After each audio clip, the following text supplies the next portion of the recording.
Hello again, everyone. I'm your host, Johnny D, and this is American Saga. Today's episode is going to be a very special episode for me.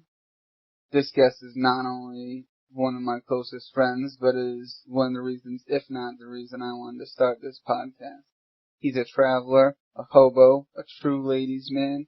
He's my buddy and yours. His name is James Jungle Jim Jordan.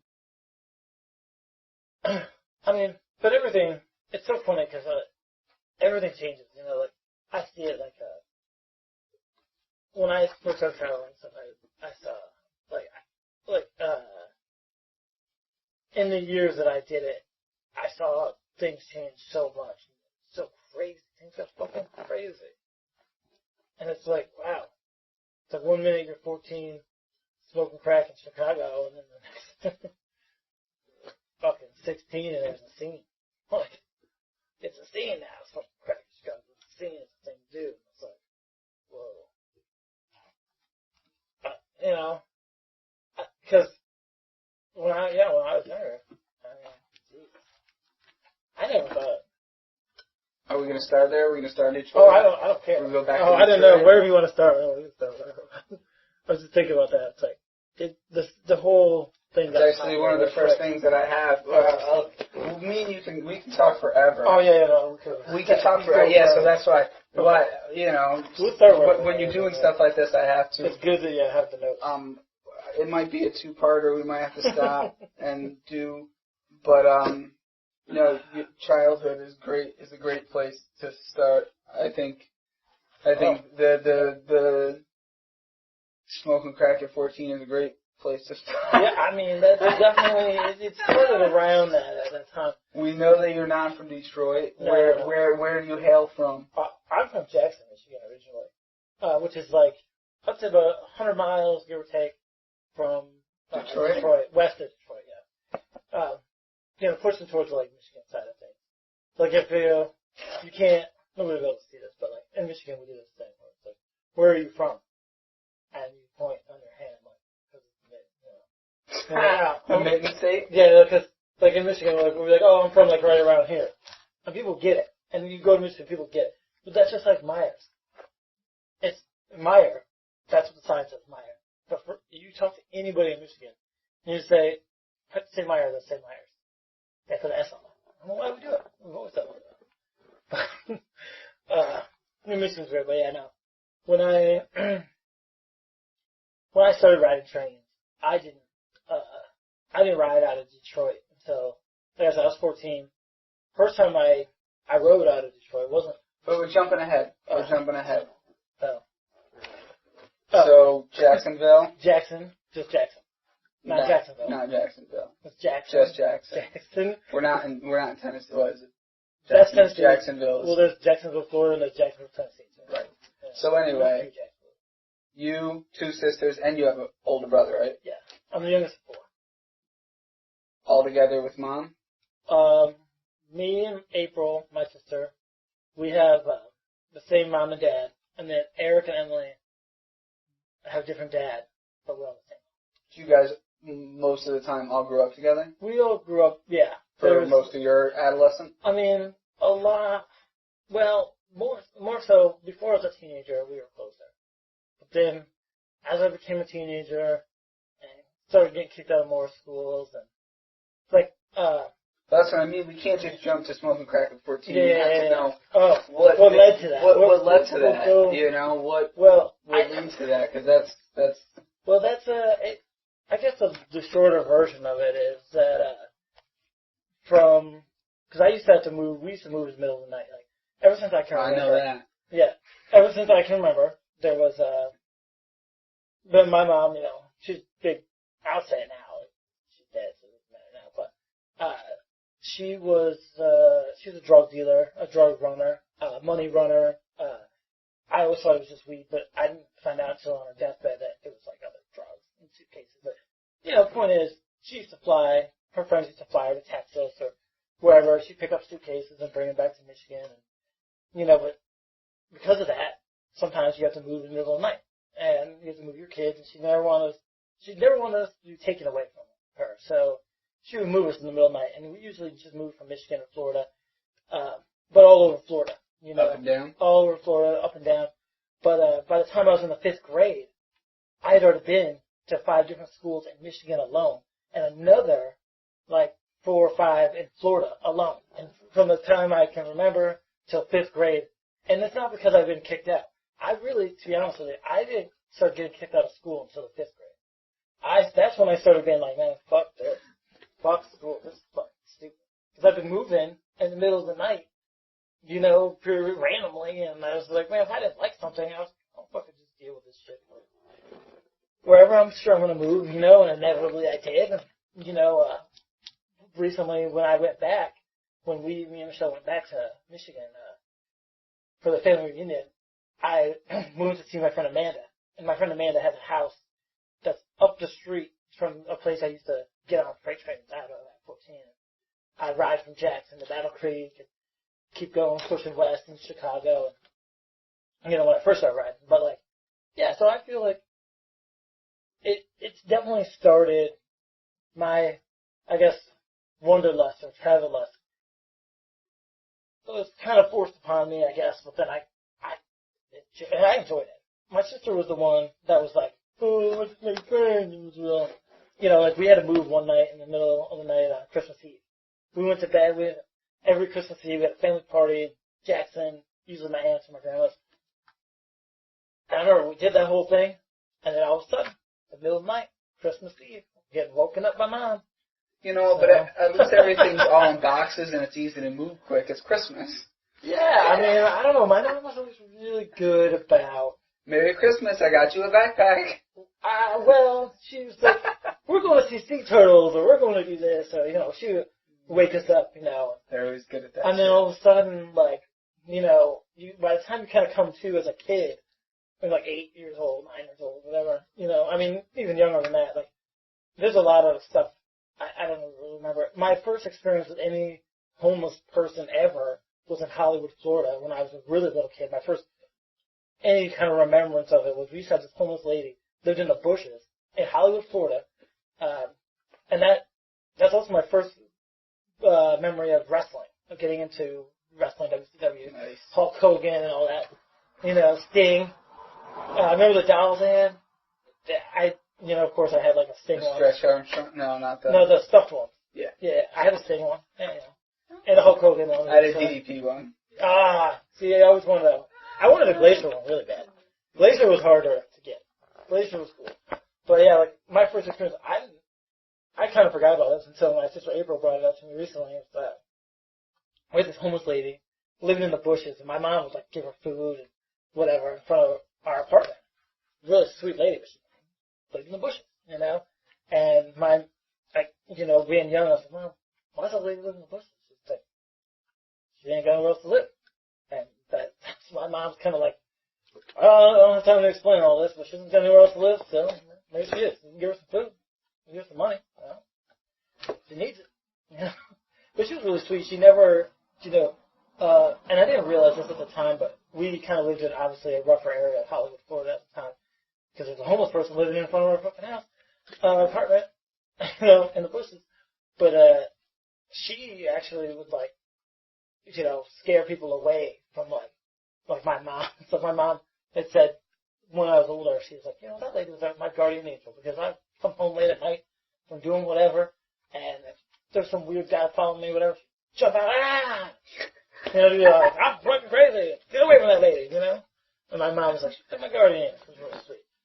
Solid bush lady. Yeah, solid bush lady, but that was my first ever. I was like, I must have been 5, 6, when we lived down there. And my mom, I've always been around homeless people, crackheads, prostitutes, I've lived in ghettos and we've lived in real hoods, But, so I guess, when I think about man, what brought me to smoking crack at 14 behind a dumpster in Chicago with big black motherfuckers? No, I don't know what to say it. Well, they were gangster, crackhead, motherfuckers. I don't know what the fuck, you know, they're crazy. But, what led me to that really was a combination of all that. You know, moving my life, but being exposed to it, you know, I didn't really. You gonna say the gateway was smoking weed? Was that your first thing, or did you do drugs before smoking weed? Honestly, I did Duster before I ever smoked weed. Are you kidding me? Oh yeah, no. I did Duster and I hooked paint. Oh, okay. Paint. Like, well, I thought you meant the just can like of Duster. PCP. No, Duster, like a can of Right. that kind of Duster. I did that, and because first time I really got into weed must have been like 12, 13, you know. But before that, even like 10, 11, you know, Duster, computers were starting to come out. You know, remember that? Computers were just starting to come out then. All that shit was like, it got crazy. But, I did, you know, even before I started drinking, I was looking to get high on whatever. But I think all of our first experience, any of us that, from the time before the internet, our first experience getting high was those, smelly markers. So I'm sort of like, you know what I mean? Like, I think everybody had that moment in school or wherever they got a hold of a smelly marker and they just smell that shit. Smell it and smell it. You know, it's like, school is, I can blame public school for a lot of things. For a lot of things. Well, you know, people mention to me, they're like, man, the system really fails you. Nobody said, hey, why have you been in 5 different schools in Michigan in 5 years? What the hell's wrong? What's going on? Nobody questioned that. People were just like, this is shit. You know? And I never would, I don't believe in the system to begin with. I feel like the system didn't just fail me, it's failed everybody. You know, there's no real education, certainly not when I was a kid. Looking back, I don't think it was a far stretch to be like, well, let's ride some freight trains and smoke some crack. Like, I don't think that was like a terrible far stretch. Considering where I came from. You know? We know that there's lots of sex in this story down the road. I've heard the stories. I've seen the stories. Is there young love before crack and before drugs? 14. 14's a nice ripe age. It's a nice supple, you know? Is there any non-hooker hobo girl love before? There's plenty of love before. My innocence was not lost completely when I was 14, but there was definitely before that even. Like I think that my first love must have been like the fourth, fifth grade. I think that was like one of my first loves I can remember. And there was like this Indian girl named Jenny, and we were living in the country at the time in Michigan, and I remember this like brown girl, black hair. She was just, you know, I thought she was really cute, or I thought she was really cool. I didn't know really what I was thinking.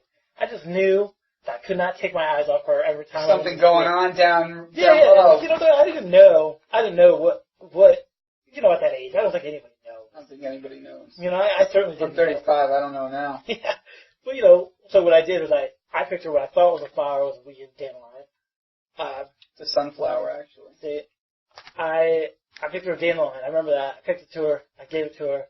She smiled at me and kissed me on the cheek. And then after that, we would hold hands, and I thought, I'm in love. I love her. And we'd write love notes to each other, and we would, you know, talk to each other all the time. And back, you know, obviously before the internet, so we would call each other on the phone. I honestly had I can't talk to people on the phone now, okay? But back then, apparently in that young 4th, 5th grade time, we had some shit to say to each other. I have no idea what it was. No, there was no shit. You were just on the phone hearing each other breathe. Are you still there? Yeah. Yeah, right. Are you still there? Yeah. Yeah, I'm still there. What are you doing? I'm on the phone with you. Yeah. Because I think that was even pre-masturbation. I think that was like before I started really jerking off all the time. You know, I think that was like, That's what gets it going. Oh yeah, that was love. Huh? Shut that if you want. That was the. Still, yeah, it won't close all the way, but it'll keep some of the bugs out. Well, I think that was love for me before masturbation and before like I knew about sex. You know, all that. Like, before, you know, titty fucking and whatnot. But, hey, and all that's great. I mean, titty fucking is great. You know, all sex, sex is good. Sex is good. You know, as long as it's consensual. Fuck, repeat. I mean, that's what we do. You know, as fucked up as I've ever been, I've always been on, like, the side of, like, that rape culture shit does not fly with me. I will, you know, I've beaten crackheads nearly to death for that kind of rape shit, you know. And, you know, that might explain some of my insomnia, but, you know, but at 33, it's like, yeah, you know, sometimes I'm up to like 3 or 4 in the morning, but, you know, a lot of that is also Mortal Kombat level. But, no, so the love before sex, like I said, before 5th grade, Jenny, and, you know, I had moved, you know, but we always like wrote I was wrote letters, we would call, you know, that was like, Jenny was my girl. Jenny from the block. Was a white girl named Jenny, and I met in a trailer park that we lived in for like a couple months. And then we had to move because there was like some sort of kerosene leak or some sort of weird shit going on in that trailer. My mom was like, fuck this, we're out of here. But, yeah, I was in love in a trailer park once also. But that's also like... You say you were mugged? No, in love. I was in love in a trailer park as a young boy, you know, pre-pubescent. It's so funny looking back on that. Like, when you thought about, like, holding hands back then meant something. You know? That was back then. You hold hands. That meant something, you know? Touching the boob. Touching the boob. Oh, touching the boob. And outside the shirt, touching the boob. And then if you were lucky, you just go under the shirt, but not under the bra. And then... Never under the bra. Not under the bra, not for a while. You know, don't try to go down the pants, because guess what? There's a steel trap there that closes on you and it shuts you down. And the women are like, all right, you need to go home. I'm like, damn.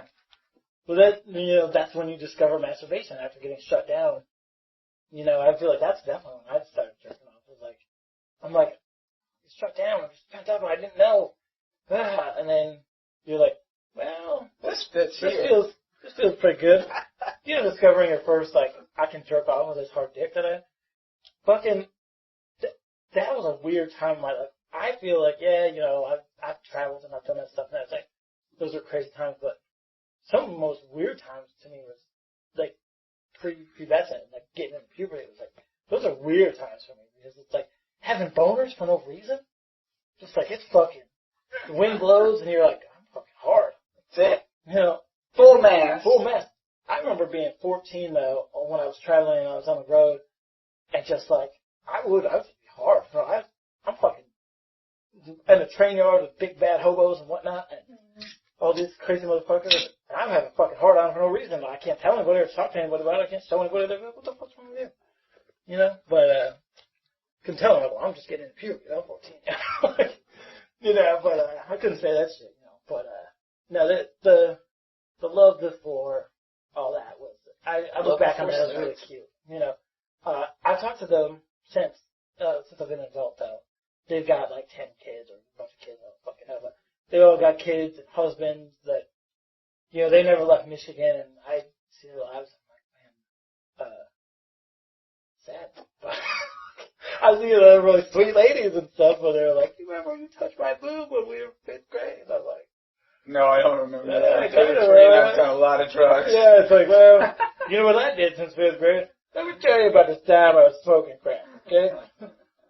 So I had 40 in one hand. So back to now, this smoking crack at 14 behind the dumpster, and that's where we're at now. How do we get there with these guys? Well, the first time. Because this sounds like this is a story. Yeah. Okay, well, the very first time, and the time I usually talk about with everybody. And just for the record, I've never smoked crack, so I always have to ask about how. That's great. I mean, but there's a reason crack and heroin and meth are addicting. Absolutely, because they're great. They're amazing. And like I said, the only opioids I could say with how people take that, and I've been there, and I definitely I can see the addiction to that. But so go on. My first experience with real crack, because, you know, at 14, growing up in a city and growing up around cities and stuff like that, I'd already been exposed. Like, I'd snorted a little bit of coke, and I was smoking weed, and, drinking a little bit at 14, and, like, I was, dabbling in things. People would offer me shit here and there, and I'd be, yeah, let me get a taste. Let me taste this ecstasy. Let me Absolutely. do this, Those are the times, though, Yeah. I think that you should be dabbling with those. 14, 15, 16. Yeah. You should get that shit out of your 13, system. I shouldn't have eaten ecstasy, but you know what? Not every 13-year-old should be taking hits to eat. Yeah, I shouldn't have, definitely, because, talk about a crazy time to black out with a boner. No 14 or 15-year-old should be tested by drugs that college kids are making and baptized either. No, but that really is like the time I was talking about is like, so I usually tell when people ask me, I usually say the first time I ever really smoked real crack. I'd seen people smoking crack around, and I knew where crackheads were and stuff like that, but like I was like, man, they just made it seem so lame and so fucking, just like, fuck, that's terrible and gross. I don't want to end up like this shaking motherfucker. That's always like, hey man, hey man, hey man, hey man, hey. Like, I don't want to end up like that fucking dude. So, and most of the crack that people, the crack I was exposed to in Michigan and stuff was like, it was really fucking crazy, cracked out people. Like, Eat My Fuck Mike and just different people that would get high on crack and just scream shit like, eat my fuck, I got salt in my fuck, and just nuts ass people. And I was like, if that's what happens when you smoke crack, I don't want any part of it. But then, I first ride trains, and the first time I ever really got anywhere, I was like 14, and I was on this train, and it felt like I was on there forever. Really, it was like maybe like 6 or 8 hours, not even that long. But I was on there after drinking 40s, and I had we call that the time space bag box of wine, But I was mixing before Sidewalk Slam, before I even ever made a Sidewalk Slam ever. I was putting the space bag in the 40. Would you like to let the audience know what a Sidewalk Slam is? Oh yeah, well, Sidewalk Slams are. I love a good Sidewalk Slam. A Sidewalk Slam originally it started in San Francisco on Haight Street, and we would take a 40 of like oldie. Well, at the time we were drinking a lot of 211, Steel Reserve. So you drink the Steel Reserve down halfway, and at the time, there was this thing that Steel Reserve also made called Sparks. And it was like 8.1% alcohol, which a lot of people now, it's Four Loko, or it's Mike's Hard, or whatever. But at the time, it's a little black and orange can, Sparks. And at that time, so then you drink it down. We always would drink it down because in 211, on the back of the label, the 211, and you drink it down to the second one in there, and then pour the Sparks in, and you pass it around, and you drink it as fast as you can and slam it on the sidewalk before the cops come and tell you to pour it out or not fucking drink 40s on the fucking street. This was actually before the no sit lie law, and this was back in the day when you could sit on the sidewalks in San Francisco. Everywhere, most cities now, they have the no sit lie law, which means you're not allowed to sit or lie anywhere on the sidewalks, anywhere in the cities. You got to stand if you're gonna, have people change. Yeah. But that's a lot of it's because we ruined it when I was a kid. But because we would have crowds of people just sitting around drinking, playing music, party, asking for change, of course. But yeah, so like, and like I said, I was 14. Been on a train, I hopped out of Jackson, where I was from, went through Battle Creek. First time ever, because I'd been on a train before this experience. When I ended up in Chicago, I'd been on a train, but like I went from Jackson to Kalamazoo, and then I did this weird loop, and I ended up back in Kalamazoo. But then this time, after like studying it a little more and watching where the trains are, and I picked a different track, and after screwing up, I kind of learned a little bit of like, okay, so this is not the kind of train that's going to take me west. Because I wanted to hop from Jackson to Seattle. That was like, when I left at 14, I was like, I wasn't one of the people that's like, oh, let's go to Chicago. I didn't plan on going to Chicago. I was like, I'm going to fucking Seattle. There's some punk bands playing out there. I heard, and there's time before like cell phones and all that. Well, that's another thing that I want to talk about, that your time and I think I like to call it the transformation to the modern day hobo. Oh, yeah. All the stories that I've heard from you, that you enter into this world at a special time where you go from old school, which where you were taught from Grandpa, and riding the trains with the old school people, and then now you have this new generation of kids coming in with. You got the cell phone hobos, but just not even that, but just people, the age of data. So, and that's something I definitely want to cover is that because you got into it at a special time before all that stuff happened. Back you know, so you got to see, like you said, before it was illegal to sit down, before this fucking YouTube hobos and stuff like that. You were there before that shit happened. So so like what I was saying is So you're trying to get to Seattle. That was my goal. When I got on this train, I was convinced because at the time, and after what happened to me with the Kalamazoo thing, whatever, I talked to my grandpa, I talked to a few people, and they're like, well, you got to make sure if you're going across the country, there's got to be at least 4 or 5 engines on the front of this thing because that thing is going far. That thing is going some distance. What I didn't understand at the time was which way the engines faced made the difference in how far things were going. But there's little things like that where you learn, when you learn about trains and you learn about, as I was 14, I just started kind of getting into it, but I didn't have, I couldn't Google anything. There was no, I had to ask people, I had to talk to railroad workers, and luckily I was a young kid, and I didn't have all the patches, and I didn't really look like a trainer or a guy, I just looked like a skateboarder because I had a backpack and a skateboard. And, pockets full of drugs, they didn't know that. But, alcohol. Backpack full of alcohol, because who needs food and water when you're thinking about going all the way across the country on a freight train? Who needs that shit? Pretzels and beer. I had the only food I had on me this time, the second time, I didn't have any food on me the first time I attempted it. I just had alcohol and drugs. I was like, so it's drugs, so it's alcohol, pick up food all the way. Stupid idea, by the way. But the second time, when I ended up in Chicago, I had peanuts, like chips or corn chips or whatever. But I thought for sure I'm going, and I was on a train. I'm in this, I'm on this train, and it's and it went through Battle Creek, and once I went through Battle Creek, I was like, oh, because Battle Creek is west, and I was like, it's past Kalamazoo, I'm going. I was like, this is it. This is the train I'm on. This train is perfect.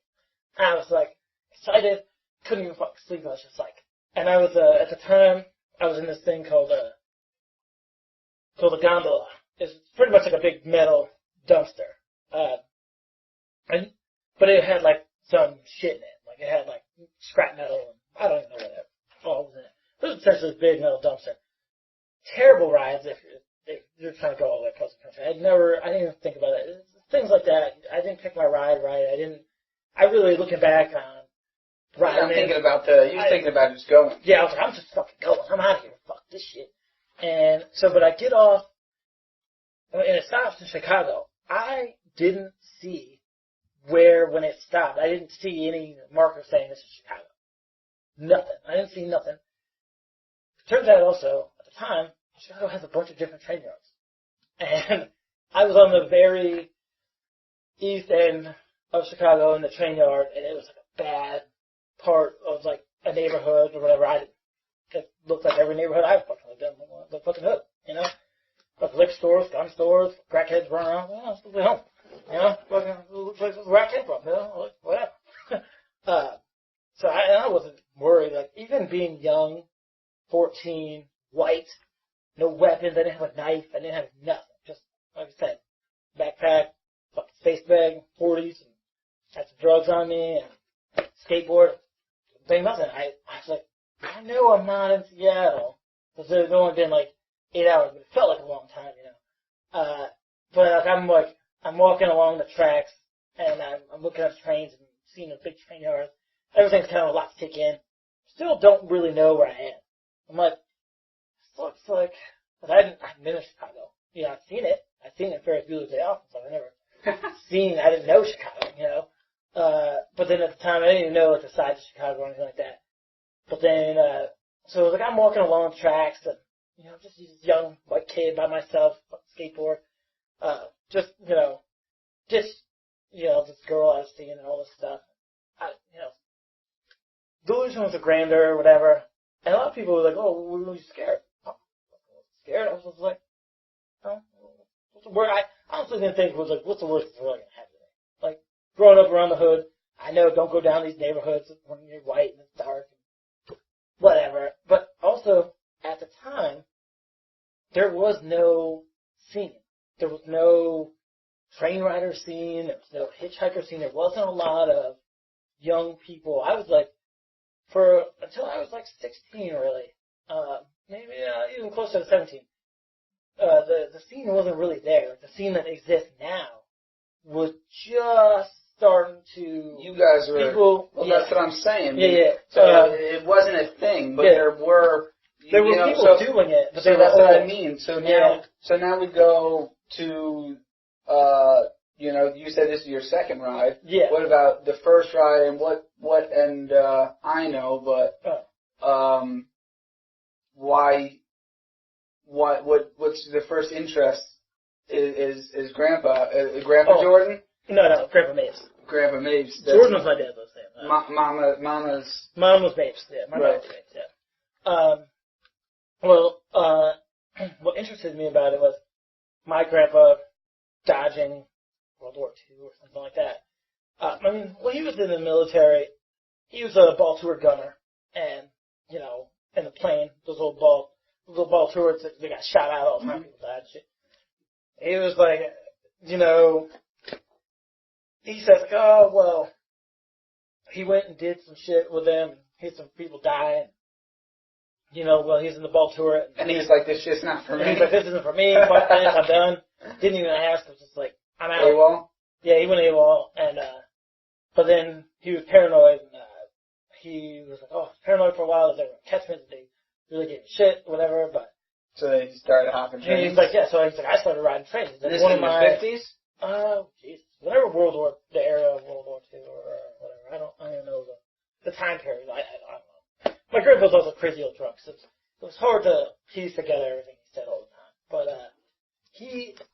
So he was, riding trains and dodging whatever and doing whatever, But then when I was younger, he would take me down to the railroad tracks and talk to me about trains and tell me about, when I was younger, this train used to go here and this blah, blah, blah. And I don't know if I was interested in the train so much as I was just interested in spending time with my grandpa, My grandpa always just seemed really cool to me. It just seemed like a really nice. Grandpas usually are. He was to me all the time, he's a big, taller dude with bald head, hair coming out of his ears and nose, pocket full of candy all the time. Motherfucker took me to McDonald's all the time. Play place, it was great.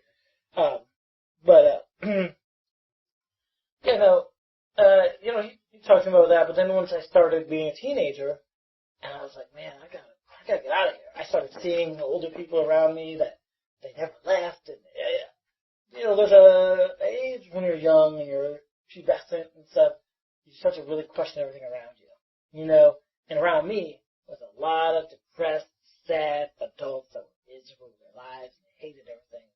They weren't happy. And I was like, if I stay here, this is going to be me, and teen pregnancy was big, where I'm from too. And I've seen teenagers, people, I didn't know them, but I knew of them. And like, I had one friend, she got pregnant when we were in middle school and stuff. That kind of stuff. This is like, everything's kind of depressing, And then I just kind of like, talking to my grandpa at the railroad tracks, talking about all this stuff. And he's like, he would tell me, he's like, oh, I'm sure you can get on a train now, anyway, and just probably go all the way west, take it all the way to the beach, man. That kind of stuff always made me think, maybe I fucking could, And he would tell me stuff. He was like, you don't see people for weeks on end when you're riding trains. Because when he was doing it, he was like, you come across a couple hobo jungles, but they were mostly old homeless people living in tents by the railroad tracks. They weren't even riding trains. Yes, it is something I've never asked you. When you're on a train for 3 days, what do you do? Well, that's not always 3 days. Okay, but I mean, sometimes for a day or... Yeah, sometimes like a day or... What do you do? I mean, obviously, like, sleep, fuck, drugs. But I mean, there's only so many sleep, fucking drugs. Well, Well, I mean, I didn't fuck a lot. Like, the early years, I wasn't fucking on. But I mean, there's gotta be like, there's gotta be like fucking beating hobo games and like, that's what I mean. Like, a lot of pass the time. I know that those are the top three things. Yeah, jerking off, drinking, drugs. No, a lot of it. Nah. No. You know, I never got into cards. Cause it was boring to me. But I'd like do graffiti. We'd do a lot of like hobo graffiti or like read like books inside, like inside the trains and stuff. Yeah. Well, not like inside the trains. Inside of it was like whatever. I did I read a lot. I read a lot of books. One thing I always had on me was a book, and the one thing I learned from school that I took, that the most valuable piece of information I took from school was reading. Because my grandma used to say, well, if you can read, you can do anything. And that's 100% true. You know, I can read, and I'm not even particularly terribly a smart guy, but like I've always felt like, well, I can do anything because I can just read about it. I can read the directions, so I can take care of it, you know. And my thing with traveling before the internet and stuff like that was that I had Atlas. You know, when I didn't just know where everybody was through Facebook. Yeah. We didn't know. Yeah, I had an Atlas, and that's the second time I got on, even the first time, I had an Atlas. I had a map of Michigan. Back then, to see where the railroad tracks even went, you would have to look at an atlas, but sometimes the atlas didn't have those little railroad tracks on it. So you'd have to get an individual state map from whatever state you were in. But the trick is finding out what state you're in and having to deal with everybody saying, fucking crazy, you don't know where you are? Like, I just got off the train, you know? When I got off the train in Chicago the first time, I started walking along, and, you know, there's no people. I wasn't worried. One of the appeals to me when I was younger about that whole ride train thing, you don't really see people. You just see the normal homeless people camping next to railroad tracks and stuff like that, like I've seen everywhere, you know, growing up, like. So I was like, oh, this is cool, you know, I don't have to worry about, like, gangs and stuff like that. Like, that's one of the reasons I felt safe, even in being in Chicago, even once I found out that, oh, this is a rough neighborhood. I'm like, the people are not going down on federal property, because I understood even at 14, like, this is federal property. It is protected by railroad security guards. And if people fuck around and make a scene, those private security guards can shoot you with tasers. And I found out later in life that, you know, well, it was like the next year, when I was 15, I first got tasered by one of those cops. They can taser you, they can mace you, they can stick dogs on you, they can fucking shoot you in the head and kill your ass. And it's okay, it's all legal, because they are private security guards working for federal property. They are, you know, you are trespassing. And they have any means necessary. Assholes wanting to storm Area 51. So stupid, they're gonna get killed. Yeah. The government will kill you. They'll kill you. I don't care if there's the government does not care. Yeah, they don't care. They do not care. But you know, so yeah, like I wasn't, you know, and like I walking along the railroad tracks, you know, in Chicago, whatever. I didn't know quite yet it was Chicago. I was looking for like landmarks. I was looking for anything that said, I'm here. You know, I'm somewhere. And I wasn't worried though. I wasn't like scared. A lot of people would be like, oh, I'd be terrified. Whatever. But I'm like, I smooth in the middle night, dude. I'd wake up in the car with my mom being like, where are we going? What's going on? You know, so I didn't fucking, by 14, I was like, you know, fuck it. But yeah, and like I said, like, my whole thing was, I want to get out of here. I want to go see the fucking ocean on the other side of America. You know? I want to go fuck some bitches. And I think that's an instinct everyone has. So my thing was, I want to get as far away from all these sad, depressed fucking people that are trying to tell me how to live my life. And what used to get me, even at 14, I was selling drugs, and I had money in my pocket. I was working odd jobs here or there, you know, do like some farm work. And I was always a drug dealer, but I did some other stuff. I always thought it was like, well, it's important to learn something else besides just selling drugs. And I never even understood that again. So my mom was a drug dealer. She always dressed out in front. She's like, you gotta have other skills, you know, because you're gonna want a cover job. You're gonna want something. So when people start asking you where your money comes from, you go, oh well, I got, well, I'm a landscaper. You know, like, well, I sucked it. I got a lot of money at 14. Well, I got a pretty mouth. Didn't want to say that because there were, it's funny. Because my very first time in Hollywood, California, there were 14-year-olds out there sucking dick. Boys and girls. Some of them were willing and some of them weren't. Some of them were, sex slaves. I didn't realize when I met, because I was young, like, people don't understand, like, I was young at the time before the internet, and the whole smoking crack thing, in Chicago for the first time, so when I'm walking along the tracks, eventually I see these, two big black dudes. I think they're clearly homeless. Now we're back to the first story. Yeah, crack. The crack thing. Yeah, they were. I see them. The first two people I see, and I had walked some miles. I had walked a few miles in my backpack along these tracks. First two people I see, two big black homeless people, and I see the little buildings as I'm walking down the tracks. I'm getting closer, and they see me and they're like, "Okay, what's up, white boy?" And I was used to that, being where I was from back in that time, that period in America. You were a white kid in America in the hood somewhere, and you were called white boy. It wasn't an uncommon thing, I was called white boy a few times, like even where I'm from. My school was 90% black. All my schools were, except for when I went to schools in the country, in Jackson, like in Michigan, Jackson County. Jackson, Michigan is where I'm from, but it's also a county. It's also Jackson County. But in that county, in the city, it's predominantly black, all the schools.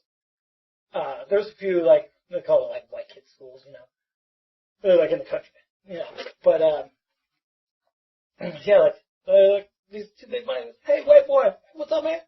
How you doing, man? What's up? And I'm like, oh, here we go. Because I had already met people like this before where I'm from, like, they're usually trying to sell you a watch or some sort of, like, drug. At the time, VHS tapes were big. How many VHSs can you put in that? Oh, right, yeah, right. Okay, so at the time, what I thought was like really funny is like, so they come up to me, and they're like, we kind of come up to each other, like, we're just on the side of the tracks, and as I'm coming up to them, I see them, and I see there's like an old hobo jungle, which I didn't know those things were called hobo jungles at the time. I just thought like, oh, this is a place where homeless people live. It's not real tracks. I didn't fucking know anything about the hobo jungle shit. My grandpa never really, he talked about it here and there a little bit, but he said most of those people don't ride trains, they just live next to the tracks, because, where, like, there's work and stuff in the hobo jungle? Yeah, the hobo jungle. Is that where you get Jungle Gym from? No, I get Jungle Gym because the ladies can climb all over me. Not anymore, I'm old, but, I'm 33 now, I don't fucking do shit. Don't climb all over me, I'll break a hip. But, no, like, so yeah, like, they're like, hey man, white boy, at this time, I was like, I hadn't talked to anybody in a bunch of while, and it's like, I need some human interaction. I thought, I was kind of drunk, I had a good buzz, and I was like, these guys are funny. These guys are fucking funny. Like, white boy, hey white boy, and they're just talking to me, and I'm not really listening to what they're saying, and then all of a sudden they're like, you want to smoke some rock? You got this rock? Come over here, oh, let's smoke some rock. You want to smoke some rock? Come on, it's like, they're very hustler, like, come on, man. And I'm like, alright, fuck it. I'm like, I'll smoke some rock with these guys, and I'll send them to the store, into the nearest liquor store, and they're gonna buy me some shit, And, that was my plan. My plan originally was to, you know what, I'll smoke some rock with them, get, cool with them, and then, go to the store for me, I'll buy you a bottle, whatever. And then I was gonna leave them and find some people that weren't high and crack and, see where I was and where I could go. But, so, yeah, like, we were behind these dumpsters, some abandoned building, whatever, and they pull out this, like, glass. People call them now, like, the weed ones. What are those? Like, the one here. Stems. The stem, yeah. The stems is like, people smoke weed out of these things now, which I think is really funny. Because back in the day, you only smoked crack out of those things. And they were glass. And they're like, you used to be able to go to the store and buy, like, they call it little glass rose and take the rose out and put the crack in there. Or put some Brillo in there. I mean, there's a whole process of smoking crack. I didn't know about this at the time. I wasn't into crack like, I got into later on in life, because it's great. But 14, first time smoking crack. Two big black dudes, behind this dumpster and behind this van building. Like I said, I wasn't even worried. I wasn't scared, because it's like they're fucking crackheads. So first hit, what's it like? The first hit, yeah. So they pull out this pipe and they're like, "We'll give you whites, white boy." And I was like, "Whites? All right." But is that like green hit? Yeah, it's like green hit. Get the I didn't know that at the fuck time. outta here. No way. No, I didn't know it. No way. Because they saw, I think they clearly, because I look young now, but I really look young then. But they saw me. They're like, "Wait, it's something." Maybe it wasn't with. Maybe it was something. It was something like I can have first hit. There was something along the lines of like we just packed, and there was a fucking rock in there. It looked like like a rock candy rock kind of, but it was crack, and I knew it was crack because what I've been told about crack is it gives you this kind of wah-wah feelings, and I had the wah-wahs from doing duster, the air duster, But yeah, so they're like, "Yeah, you hit this first, and then I was like, "All right," and they're like, they lit it for me, big old fucking lighter they had. And they're like, "Suck on it, suck that glass dick, white boy," and they're like, "Suck that shit, fucking suck it," and they're like, "Hold that shit in now, hold it in," and they were serious, like, "Hold it as long as you fucking can, hold that shit in, don't fucking breathe," and they were so serious, and I'm like, I will, just damn there, on my back leg, I'm feeling I'm like, okay. And I was like, try not to breathe, and then all of a sudden and I breathe, and it's like, the first time you breathe, your very first hit of crack, the first time you let it out, and you breathe, and it's just like, the world opens up on you. It's like all of a sudden you're like, whoa, wow, alright, you're like, crazy. And everything's just like, and these black dudes seem so normal. They just seem so like, you know what? They're not. At the time, in that moment when you're high as fuck, bell ringing, you're high as fuck, you're like, wow, I feel great. This is cool. All right, How long does this last? It only lasted like a minute. That's it. So yeah, not even that long, right? So and like that first hit, it really was. I feel like that first hit lasted me a little while, but it didn't seem like that long. But later on in life, it's like you realize you smoke a hit of crack. It's like one hit only lasts like a minute or so. But that's why you can spend hundreds of dollars on it, smoking it all night. It's like coke. It's like you're only high for a little bit while you're on coke. Yeah, but I think coke's a little longer though. Yeah, but it ain't that long. Once you start to, you do a line of coke, one line. How many people have ever done one line of coke in a night and been like, "I'm good, I'm high all night"? No, dude, you're not. You gotta keep doing coke. I don't know. I mean, that's the kind of thing where you could be like, "Oh, I'm gonna take a bump and be good." You don't just take a bump of crack, No, you don't just take one. But immediately, I was like, I feel great. And I see them passing each other, and I'm like, yeah. And I'm just like, I'm staring, my eyes are all big, and I'm like, yeah, you guys are fucking cool. And they must have told me their names, I still can't remember their names. We must have told each other's names like a million fucking times, and they're like, "Your mom know where you is, man, blah, blah, blah." And I'm like, yeah. They're saying, dude, I know you. I was high as a fucking kite. All I could hear from them was wah, wah, wah, wah, wah, wah, wah, wah. And then, they would pass me the pipe, and I'm like, and I feel like, for, a while there, all I was hearing was wah, wah, wah, wah, wah, wah, and then, that was it. It was the first time, and then, so then, I'm high as a fucking kite, and I was like, you guys need to roll this blunt. I'm fucking fucked. And so one of them, rolls me the blunt, and I just give him the rest of the bag of weed. It wasn't even really much in the bag, because at the time I used to have everything bagged out. I used to have fucking weed I was going to roll into joints bagged out. It was so stupid. I didn't understand back then. All these different bags is a charge. I didn't understand that back then when I was 14. So, yeah, I just gave him, and so then, they roll this blunt, and they're walking with me, and we go to the store, and we're just smoking this blunt, walking to the store, and it's so ghetto and so hood that at the time when weed was illegal, super illegal, you could get, in the Midwest, they would arrest your ass for a fucking resin bowl back then. But it's so hood, we were walking down the street smoking a blunt, nobody fucking cares because the cops ain't coming to this neighborhood unless I got to. And fucking, we were standing outside the liquor store, and we were not the only ones smoking a blunt. We weren't. There was fucking there was like a fucking gangster drug dealer standing outside there. I was high as fucking crap.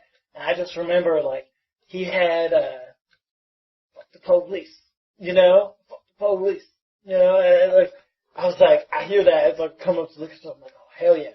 But I'm white, and I'm in a bad neighborhood, so I also understand that I can't get down with this as much as I would like to, because they can be like, this fucking white boy. Because back then, Eminem and all this stuff, there wasn't a thing where, if you were white and you appropriated the culture, or whatever, or you try to act black, talk black, whatever, and you're white, back then, they were going to be like, oh, you think that's funny, making fun of me? Because they took it as, people like that, and the hoods and stuff back then, are like, you're making fun of me. Oh, okay, I'm going to kick your fucking ass now. Talk shit, get hit. That was like the rules back then. If we think you're talking shit, we're going to hit you back then. And you're white, and you're in a bad neighborhood, and you're by yourself. And I mean, even when I was with those two crackheads, I was like, I'm still by myself. I can't be kidding. They said we're not all like real friends. I wasn't stupid, but yeah, that was pretty cool. But then like the guy that was listening to Fuck the Police, the gangster dude, I ended up talking to him. He was like, oh man, it's shot town. It was pretty cool though. Will Jimbo ever make it out west? Will he find love in all the wrong places? Find out on the next part of The Rise and Stumble of the Modern Day Hobo. I'm Johnny D, and this is American Saga. With angels at my back and the devil by my side, into the darkness we ride.